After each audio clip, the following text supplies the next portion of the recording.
نحمده ونصلي على رسوله الكريم اما بعد فاعوذ بالله من الشيطان الرجيم بسم الله الرحمن الرحيم ان الدين عند الله الاسلام صدق اللہ العظیم۔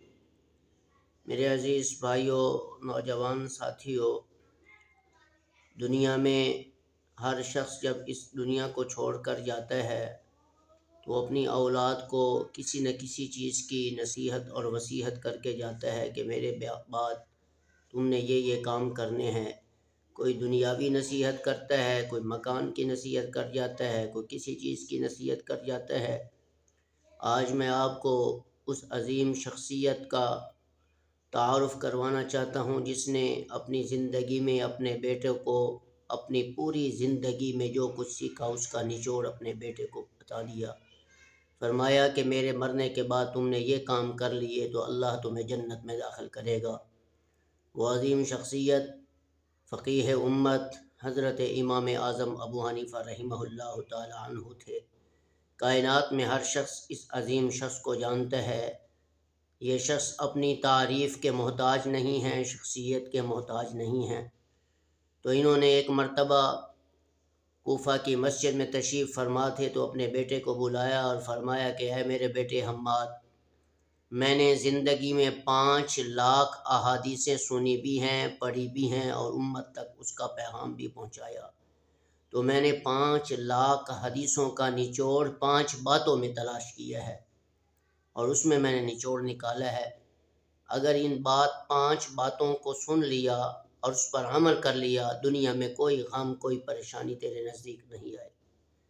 فرمایا میرے بیٹے حماد، پہلی نصیحت یہ ہے کہ انما الاعمال بالنیات، اعمال کا دار و مدار نیتوں پر ہوتا ہے۔ اگر آپ کی نیت اچھی ہوئی تو کام بھی آپ کا اچھا ہوگا، نتیجہ بھی اچھا ہوگا۔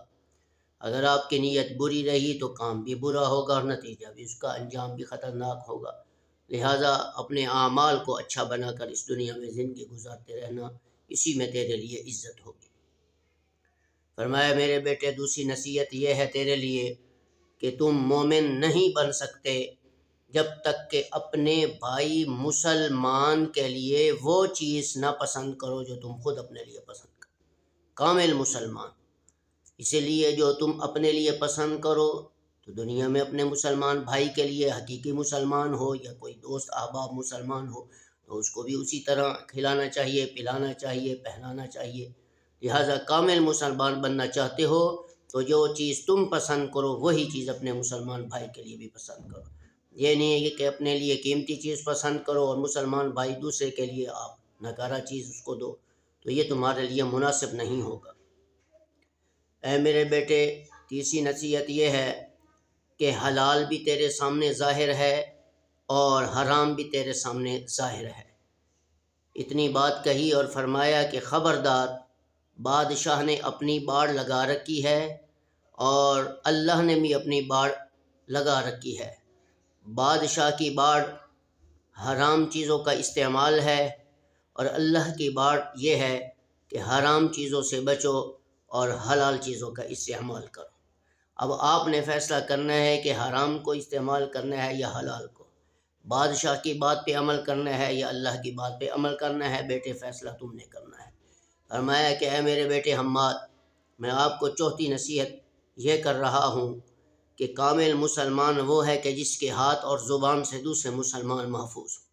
لہٰذا میری زندگی میں بھی اور میرے مرنے کے بعد بھی تم اپنی زبان سے بھی کسی کو تکلیف نہ دینا اور اپنے ہاتھ سے بھی کسی کو تکلیف نہ دینا۔